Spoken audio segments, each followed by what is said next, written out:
This is Professor Pete Alexander with the Winning at Business and Life podcast, where business leaders share their insights. It is 6 questions in 7 minutes because successful business leaders are busy and rarely have more time to spare. So let's get to it. Question number one, in a few sentences, please tell me who you are and what you do.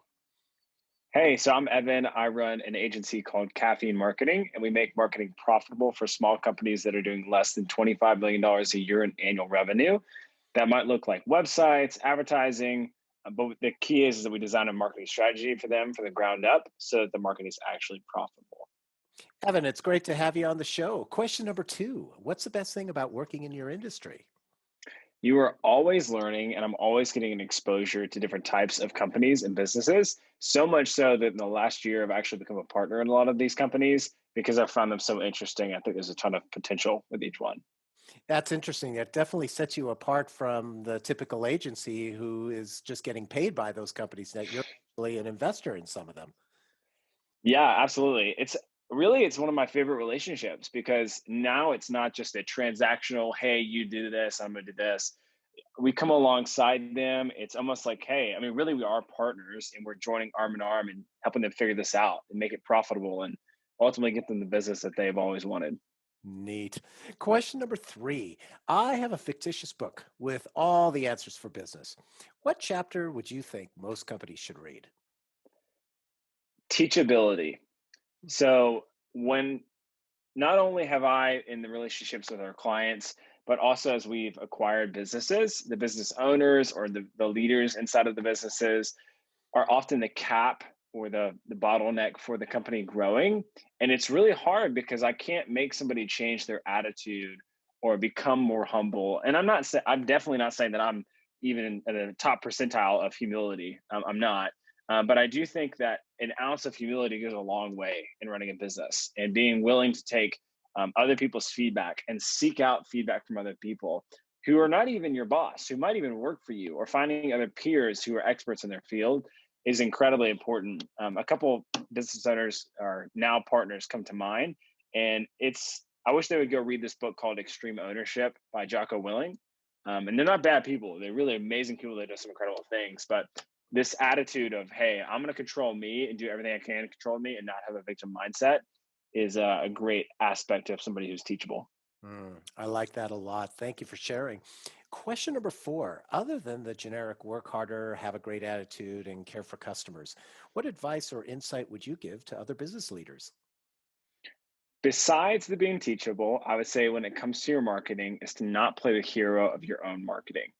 I'm a story brand certified guide, and it's a company out of Nashville that essentially has this framework that they use.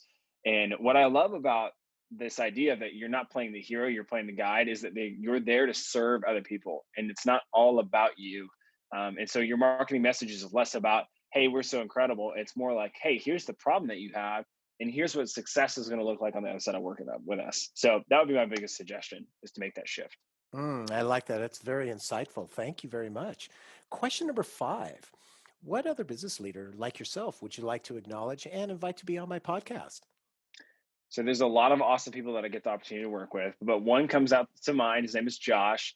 He's a fellow StoryBrand certified guide, and I would love to have him on here. Perfect. I'll reach out to him. Thank you for that referral. And our final question, question number six. Please tell me about your first job.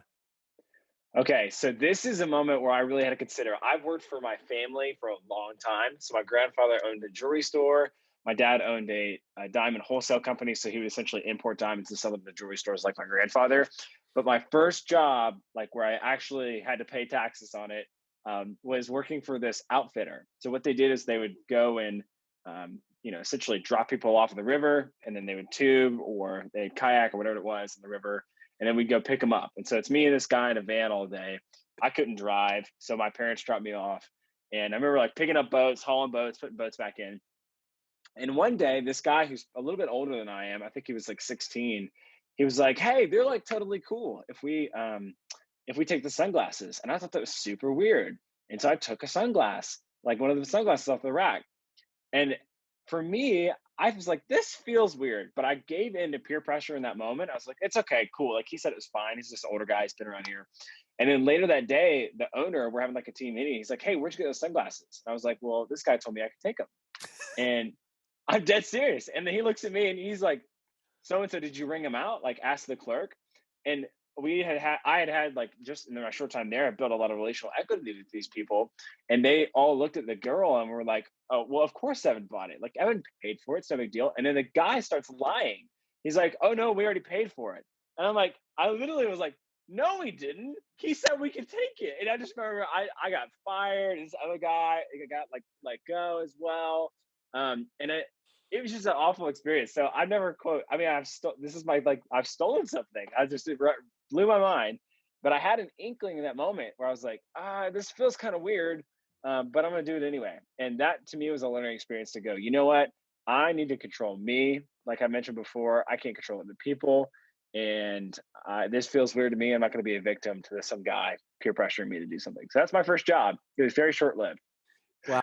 I love the story. It's so great. And the other thing that I heard from it is learn to trust your intuition. Obviously it wasn't feeling right inside of you, and that you should listen to that voice when it's clearly telling you should do something different. Oh yeah, very true. I was crying so hard. I mean, I really was a kid, and my parents picked me up, and I was like, I stole something. I'm like, it was awful, but Well, it's hilarious now. I appreciate you sharing that great story. And Evan, thank you so much for being on the show. How can people find you? The easiest way is to go to caffeine.marketing or evanknox.com. Caffeine.marketing doesn't have a .com. It's just caffeine.marketing. Perfect. This is Professor Pete Alexander with the Winning a Business and Life podcast. Thanks for listening.